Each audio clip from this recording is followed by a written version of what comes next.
আসসালামু আলাইকুম। সুপ্রিয় এইচএসসি পরীক্ষার্থী বন্ধুরা, আশা করি সকলেই ভালো আছো। আজকের ভিডিওতে কথা বলবো তোমাদের এইচএসসি পরীক্ষা সম্পর্কে চূড়ান্ত সিদ্ধান্ত যা এসেছে তা নিয়ে। তোমরা অনেক বেশি দ্বিধাদ্বন্দ্বের মধ্যে ভুগছো যে আসলে তোমাদের পরীক্ষা কবে নাগাদ হবে এবং তোমাদের পরীক্ষা অনুষ্ঠিত হবে কি হবে না। কারণ অনেক জায়গায় এরকম তথ্য ছিল যে অনুষ্ঠিত হবে, 50 মার্কে হবে, গ্রুপ সাবজেক্টগুলো হবে, বাকিগুলো নাম্বার চলে আসবে। সো সেই ব্যাপারে একটি চূড়ান্ত সিদ্ধান্ত জানিয়েছে বাংলাদেশ আন্তঃশিক্ষা বোর্ড সমন্বয় কমিটি। মনে রাখতে হবে। তো এটা হচ্ছে মাধ্যমিক ও উচ্চ মাধ্যমিক শিক্ষা বোর্ড, ঠিক আছে, অফিস এটার যেখানে প্রকাশ করছে হচ্ছে 11 তারিখ। সো আমরা বিজ্ঞপ্তিটা শুনি, তাহলেই আমরা বুঝতে পারবো যে আসলে তোমাদের ভবিষ্যৎটা কী।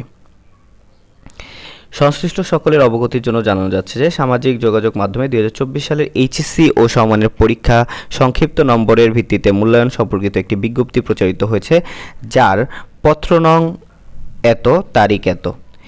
বিজ্ঞপ্তিটি বাংলাদেশ শিক্ষা বোর্ড সমন্বয় কমিটি কর্তৃক ইস্যুকৃত নয়। অর্থাৎ যে বিজ্ঞপ্তিটি প্রকাশ করা হয়েছে, যে বিজ্ঞপ্তিটি ভাইরাল হয়েছিল গতকাল, সেই বিজ্ঞপ্তিটি বাংলাদেশ শিক্ষা বোর্ড কর্তৃক ছিল না। এইচএসসি ও সমান 2024 সালের স্থগিত পরীক্ষাসমূহ গ্রহণের প্রস্তুতি চলছে। তার মানে এখানে তারা স্পষ্টই বলে দিচ্ছে যে তোমাদের যে পরীক্ষা ছিল তা পূর্ণ নম্বরে গ্রহণ করার প্রস্তুতি চলছে। সেই ক্ষেত্রে তোমাদের পরীক্ষা না হওয়ার কোনো সুযোগ নেই।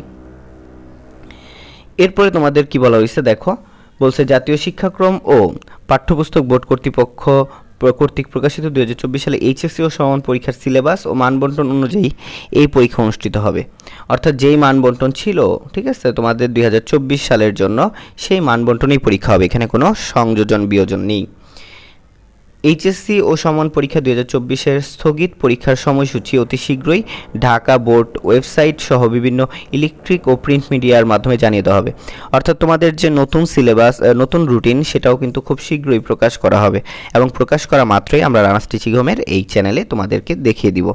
এই বিষয়ে সংশ্লিষ্ট সকলকে সতর্ক থাকার অনুরোধ করা যাচ্ছে। তার মানে যে ব্যাপারটা দাঁড়াচ্ছে, তোমাদের অবশ্যই 100 মার্কের পরীক্ষা হচ্ছে, বাকি সাবজেক্টগুলো, এবং সেটা যতদিনই লাগুক না কেন পরীক্ষা অনুষ্ঠিত হবেই। এটা আমি আগেও পূর্বেরও ভিডিওতে বলেছি। কারণ যেহেতু যেই শিক্ষামন্ত্রী এসেছে, শিক্ষা উপদেষ্টা এসেছে, ডক্টর ইউনূসের আন্ডারে আছে, সে কখনোই এইটার পক্ষপাতী না যে তোমাদেরকে কম মার্কে দিয়ে পরীক্ষা নিয়ে অথবা তোমাদের অটোপাস দিয়ে উঠিয়ে দিবে। এখানে তোমাদের যতদিনই লাগুক, মাসখানেক লাগুক বা এই মাসটা যাক, তোমাদের পরীক্ষা অবশ্যই অনুষ্ঠিত হবে। তো আশা করি তোমাদের বিষয়টা ক্লিয়ার হয়েছে। তোমরা দ্বিধাদ্বন্দ্বে ভুগো না, ইনশাল্লাহ তোমাদের পরীক্ষার জন্য প্রস্তুতি নাও। আল্লাহ হাফেজ।